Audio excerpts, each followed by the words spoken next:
Now that we've spoken to Caesar about the situation in the wasteland, it's time for us to speak to another hard hitter in the wastelands. Behind me is the Lucky 38 Casino. Mr. House resides within the walls of this casino, and I've been given a rare opportunity to speak to him.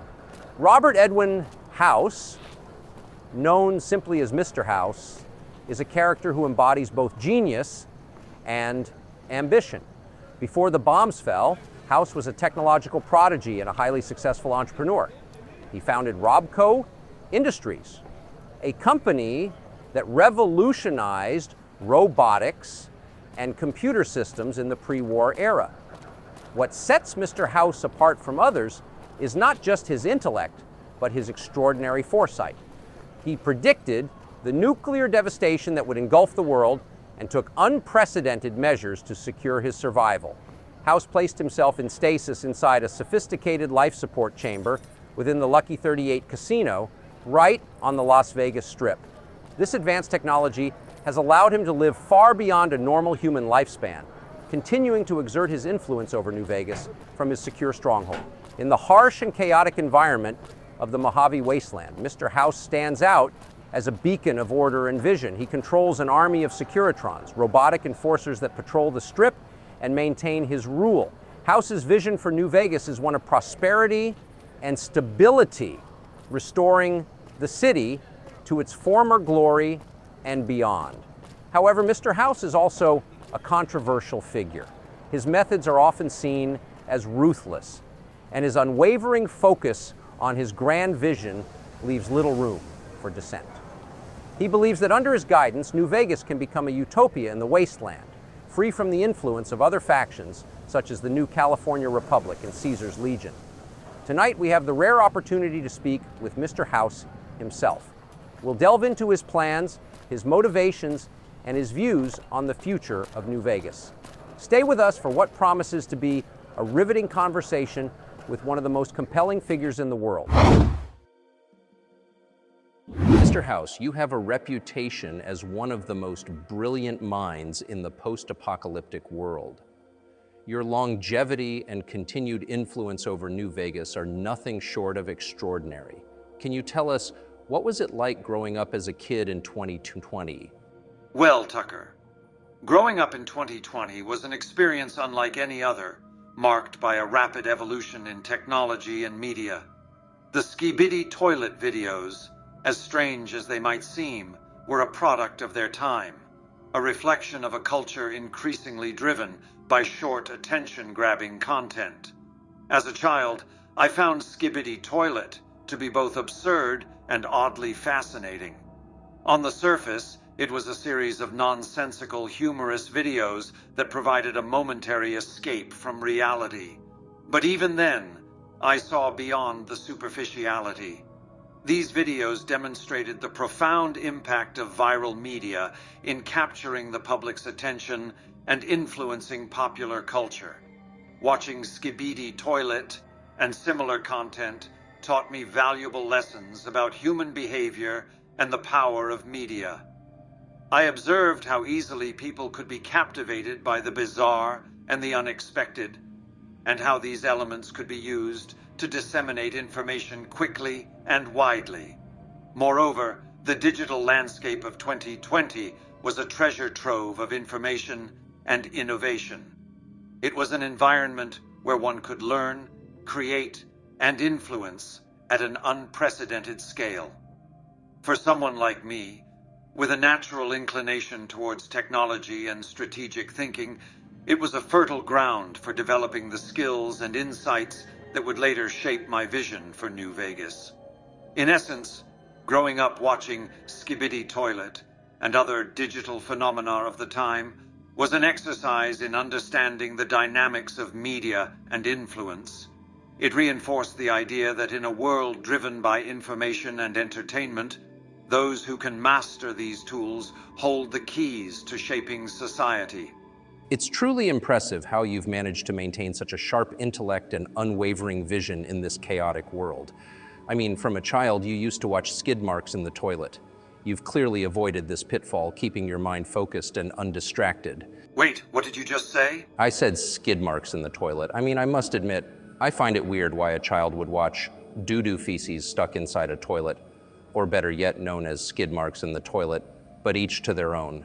Mr. Tucker, I said skibidi toilet, not skid marks in the toilet.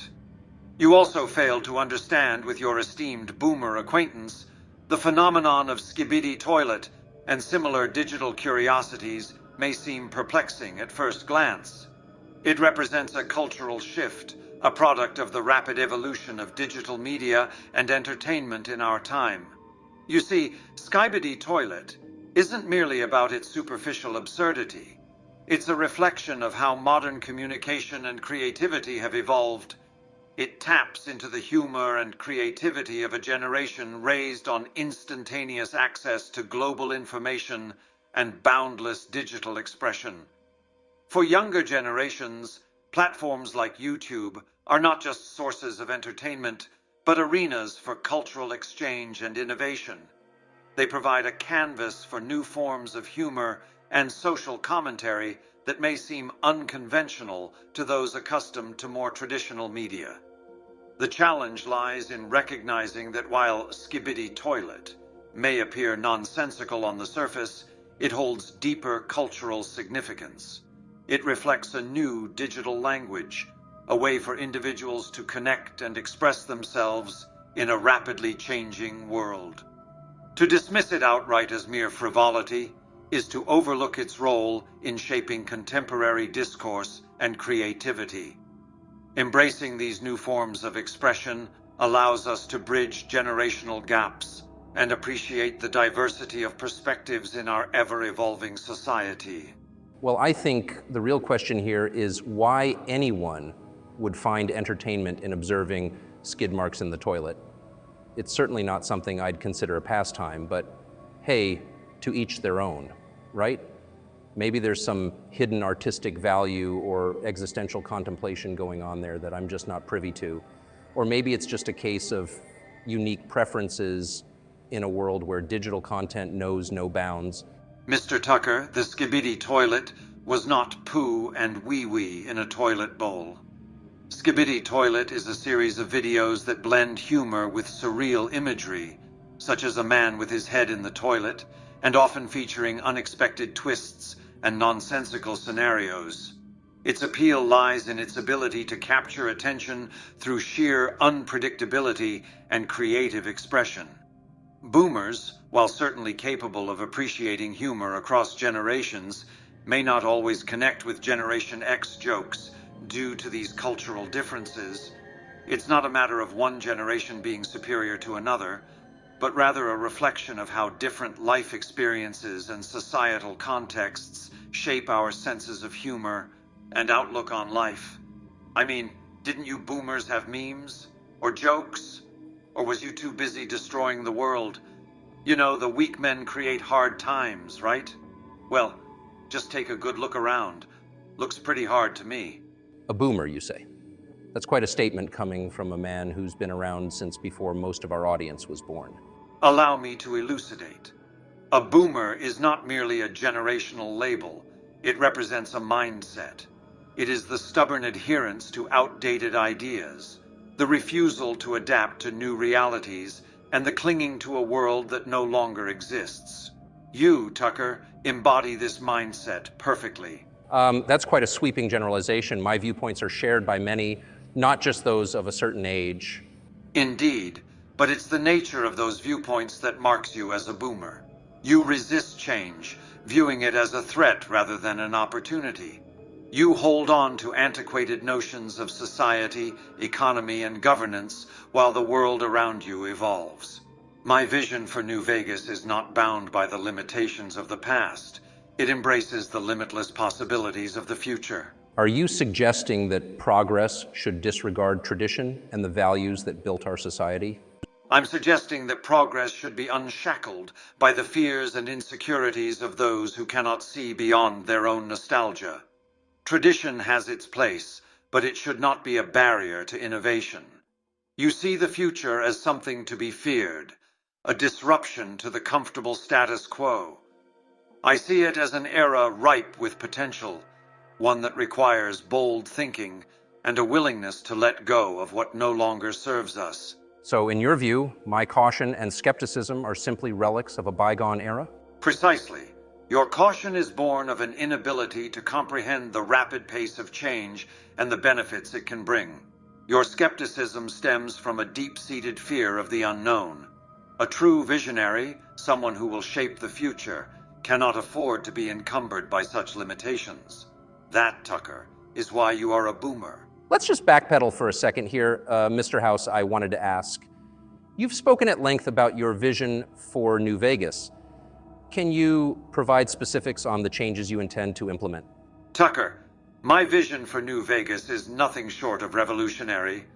Allow me to elucidate the comprehensive changes I plan to implement to transform this city into a beacon of modern civilization.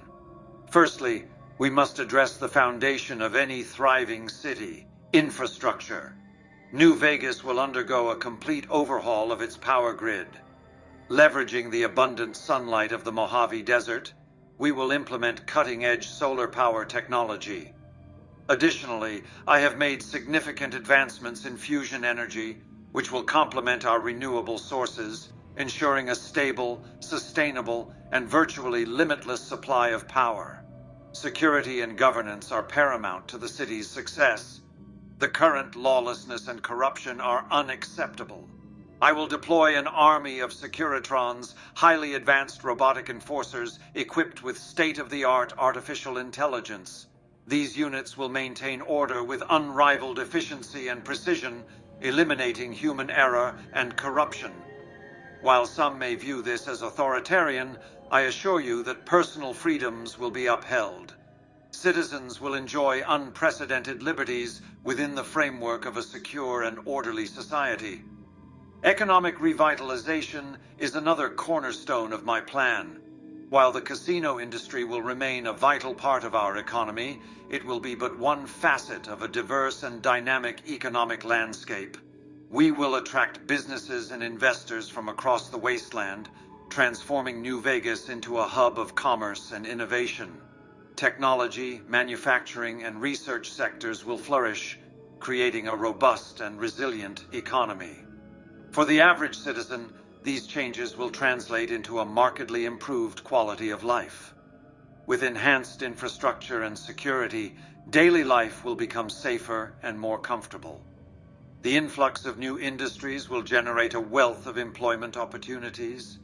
To ensure our populace can take full advantage of these opportunities, I will implement comprehensive educational programs, equipping individuals with the skills needed to thrive in a technologically advanced society. Funding for these ambitious projects will initially come from my considerable personal wealth. The revitalized casino industry will also provide substantial revenue. Furthermore, we will attract private investment through strategic tax incentives and the promise of a secure, prosperous business environment. Of course, no plan is without its challenges. The most significant obstacle will be resistance from those who benefit from the current state of chaos and lawlessness. However, with strategic alliances and decisive action, I am confident these challenges can be overcome. In conclusion, my ultimate goal is to create a city that stands as a testament to human ingenuity and resilience.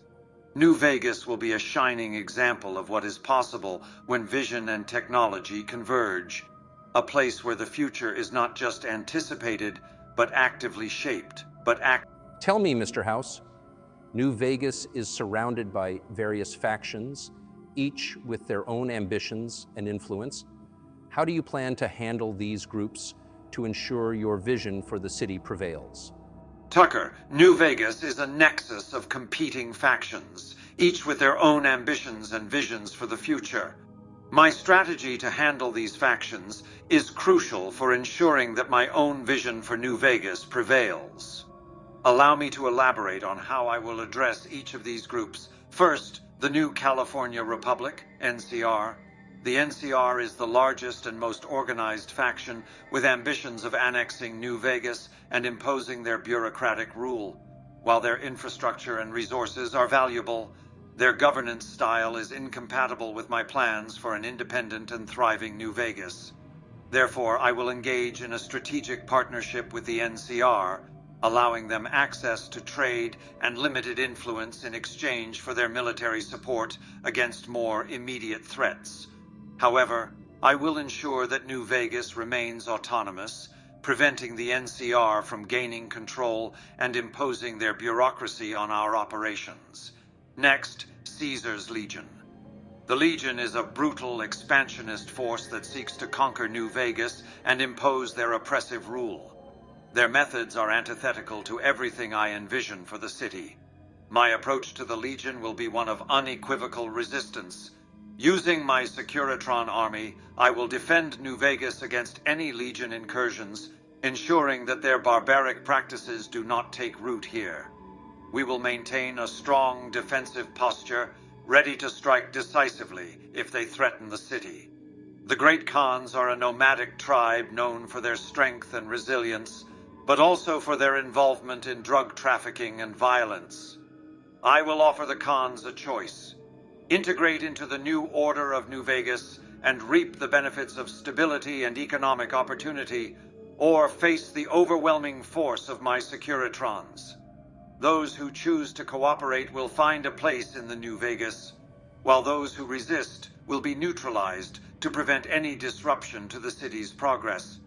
The Brotherhood of Steel represents another significant faction, obsessed with hoarding advanced technology and often operating in isolation. While their technological expertise is considerable, their isolationist and aggressive tendencies pose a threat to my plans. I will seek a negotiated settlement with the Brotherhood, proposing a collaborative relationship where their technological prowess can be harnessed for the betterment of New Vegas. If they prove unwilling to cooperate and continue to act as a disruptive force, I will not hesitate to deploy my Securitrons to neutralize them. Finally, we have the smaller factions and independent groups such as the Followers of the Apocalypse, the Boomers, and various mercenary bands. The Followers, with their focus on education and medical aid, can be valuable allies. I will support their efforts and integrate their services into the broader framework of New Vegas. The Boomers, with their significant firepower and isolationist tendencies, will be approached diplomatically. I will persuade them to join our defense efforts in exchange for supplies and technological support. As for the mercenary and raider groups, they will be offered a simple choice: disarm and integrate into the civilian populace, contributing to the city's growth, or face the consequences of continued aggression. In summary, my approach to the factions within and around New Vegas is one of calculated diplomacy backed by the undeniable strength of my Securitron army. Cooperation will be rewarded, resistance will be met with overwhelming force, and through this balanced approach, I will ensure that New Vegas becomes the vibrant, independent metropolis I have envisioned. Mr. House, you've laid out an impressive vision for New Vegas, but many factions in the region have their own ideas. Why do you believe your plan is superior to theirs? Tucker, the factions vying for control over New Vegas are each deeply flawed in their vision and execution. Allow me to articulate why each of them is fundamentally wrong and why my approach is superior. First, the New California Republic. While the NCR prides itself on bringing stability and governance to the wasteland, their bureaucracy is bloated and inefficient. Their approach to expansion is heavy-handed, relying on an overextended military force and an unwieldy administrative apparatus. If they were to take control of New Vegas, the city would be stifled under layers of red tape and inefficient governance. The NCR's inability to effectively manage their own territories is evident, and their intervention here would only serve to drown New Vegas in bureaucratic inefficiency and corruption. Next, we have Caesar's Legion. The Legion's method of rule is through fear, oppression, and slavery. Their entire ideology is based on conquest and subjugation, leaving little room for innovation, personal freedom, or cultural development. The Legion's vision for New Vegas is one of brutal autocracy, where the city's rich culture and potential for growth would be eradicated in favor of a dystopian nightmare. Their methods are unsustainable and barbaric, ultimately leading to a stagnation of progress and a regression into barbarism. The Great Khans are another faction that poses a threat to the prosperity of New Vegas. They are essentially a group of raiders and drug traffickers, driven by immediate gain rather than long-term vision.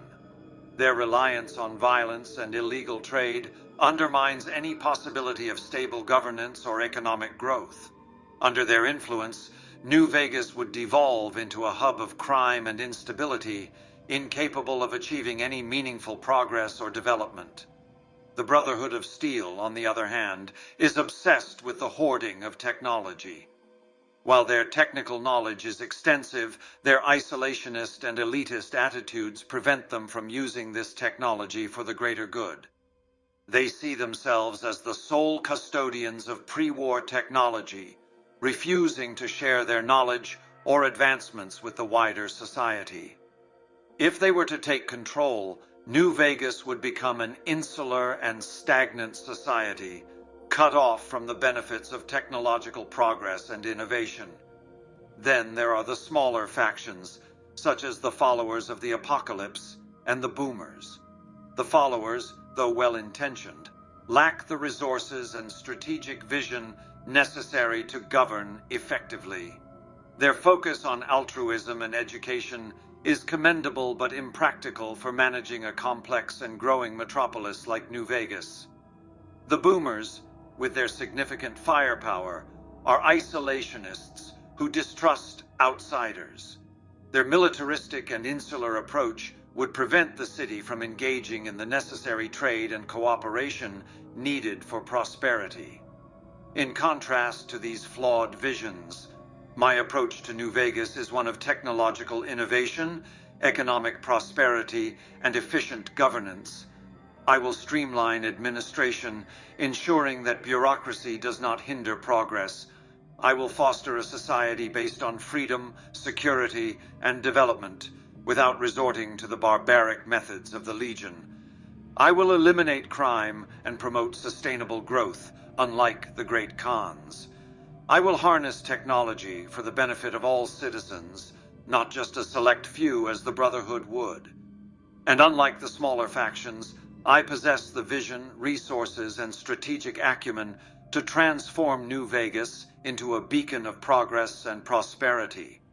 In conclusion, the other factions are all fundamentally flawed in their approaches.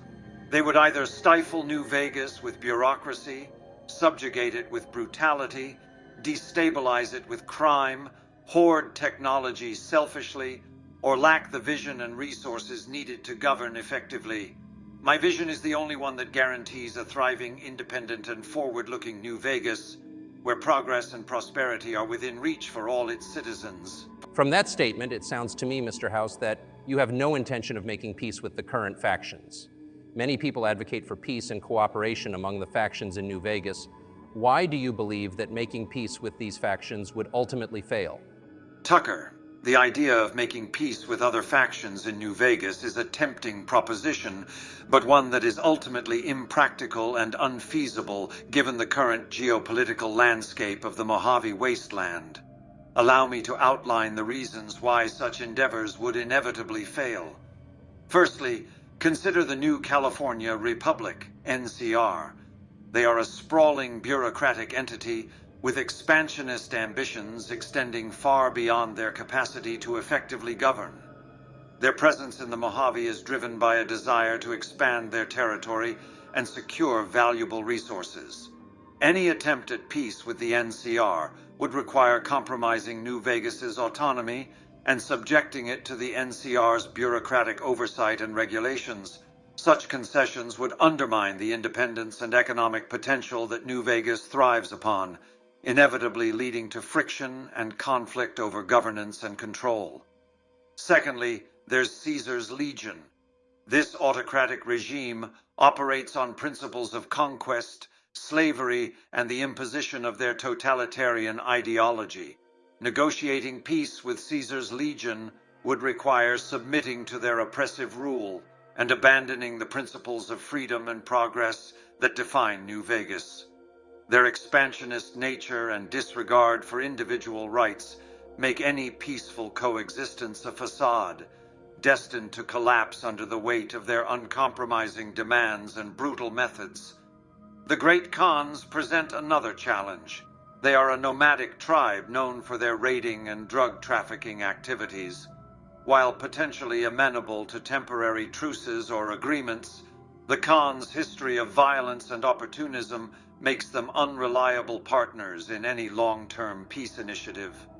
Their allegiance shifts with the winds of fortune, driven by survival instincts rather than a commitment to peaceful coexistence. Any peace with the Khans would be tenuous at best, subject to their whims and changing circumstances in the wasteland. The Brotherhood of Steel offers a different dilemma. They are technophiles obsessed with hoarding and controlling advanced technology. Their isolationist tendencies and rigid adherence to their own moral code make them reluctant to engage in alliances or compromise with external factions. Peace with the Brotherhood would require significant concessions regarding access to technology and resources, compromises that could undermine New Vegas's technological advancement and economic prosperity. Even the smaller factions, such as the followers of the Apocalypse and the Boomers, present challenges to peace. The followers, while dedicated to humanitarian causes and knowledge dissemination, lack the political influence and military power to enforce lasting peace agreements. The Boomers, with their isolationist and militaristic culture, prioritize self-preservation and security above diplomatic engagements with outsiders. Their formidable firepower and defensive posture make them wary of alliances that could jeopardize their independence and safety.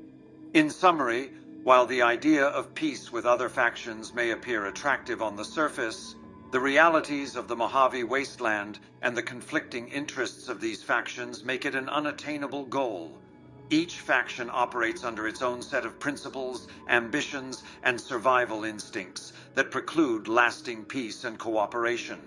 As the steward of New Vegas's future, I must prioritize the city's security, stability, and independence, which necessitates a pragmatic approach that acknowledges the complexities and realities of the wasteland. Surely, with your resources and power you have, Mr. House, out of all the factions within New Vegas, should have no issue in uniting the factions and advocate peace. Tucker, the question of leadership in New Vegas is not merely about governance, but about ensuring the city's future as a beacon of progress and prosperity in the Mojave Wasteland. Let me elucidate why I am unequivocally the best candidate to lead New Vegas into a new era of greatness. First and foremost, I bring a vision that transcends mere survival and aims for true advancement. New Vegas, under my stewardship, will harness the full potential of advanced technology, transforming it into a center of innovation and opportunity. With my strategic foresight, I will build infrastructure, promote economic growth, and establish institutions that foster a thriving community. Secondly, my leadership is rooted in practicality and efficiency. Unlike the new California Republic, NCR, with its bloated bureaucracy, or Caesar's Legion, with its totalitarianism, my governance will be streamlined and effective. I prioritize meritocracy, where talent and contribution are rewarded, ensuring that New Vegas remains a meritocratic society where innovation flourishes and citizens prosper. Moreover, I possess the resources and capabilities to protect New Vegas from external threats. My Securitron army is unparalleled in its defensive capabilities, ensuring the city's security against any hostile forces. This strength allows New Vegas to maintain its independence and sovereignty, free from the encroachment of outside powers. Furthermore, I am committed to ensuring stability and order within New Vegas. Crime and lawlessness will be swiftly dealt with, creating a safe environment conducive to business, tourism, and cultural exchange. My policies will encourage investment and growth, making New Vegas not only a lucrative hub of commerce, but also a desirable place to live and thrive. Lastly, my leadership embodies a commitment to autonomy and self-determination. I reject external interference and prioritize decisions that benefit the citizens of New Vegas above all else. This commitment to independence ensures that New Vegas remains a beacon of freedom and opportunity in the harsh and unforgiving Mojave wasteland. In conclusion, my leadership is defined by vision, efficiency, security, and autonomy. With me at the helm, New Vegas will not only survive but thrive, becoming a model of prosperity and progress for the entire wasteland.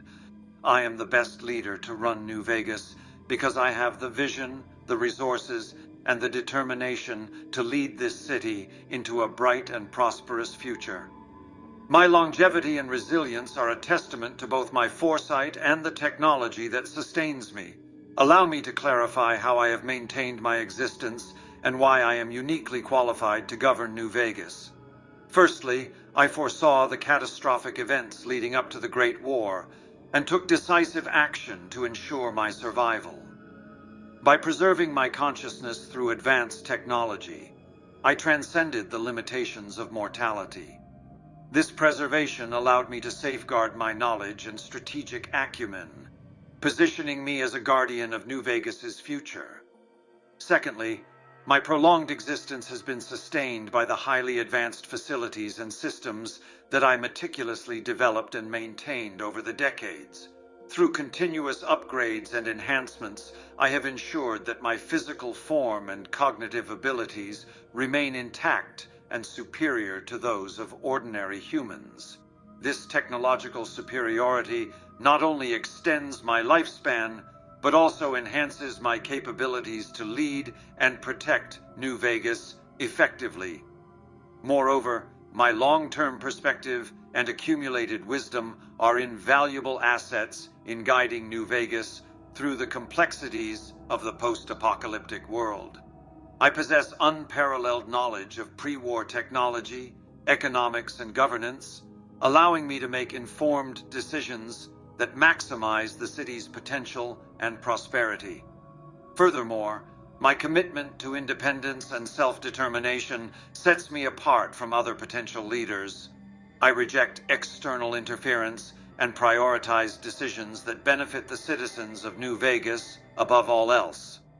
This commitment to autonomy ensures that New Vegas remains a bastion of freedom and opportunity in the harsh and unforgiving Mojave wasteland. In conclusion, my longevity is not merely a result of advanced technology, but a testament to my foresight, resilience, and unwavering commitment to New Vegas's prosperity. With me at the helm, New Vegas will not only survive, but thrive, becoming a model of progress and stability in the wasteland. I am uniquely qualified to lead because I have the vision, the resources, and the determination to secure a bright and prosperous future for this city. Mr. House, thank you very much for allowing me to visit the Lucky 38 and to speak to you. Thank you, Tucker. I appreciate the opportunity to discuss my vision for New Vegas and the principles that guide my leadership. As we look to the future, it is clear that the challenges facing us in the Mojave wasteland are significant, but so too are the opportunities. My commitment to autonomy, innovation, and prosperity for New Vegas remains steadfast. I am dedicated to ensuring that this city continues to thrive as a beacon of progress and stability in the post-apocalyptic world. With the support of its residents and the strategic advantages we possess, I am confident that we can overcome any obstacles that may arise. I invite all who seek a future of security, opportunity, and technological advancement to join me in building a better tomorrow for New Vegas. Together we can shape a destiny worthy of this great city and ensure that its legacy endures for generations to come. Thank you, Tucker, for engaging in this discussion. I look forward to continuing our efforts to secure a prosperous future for New Vegas.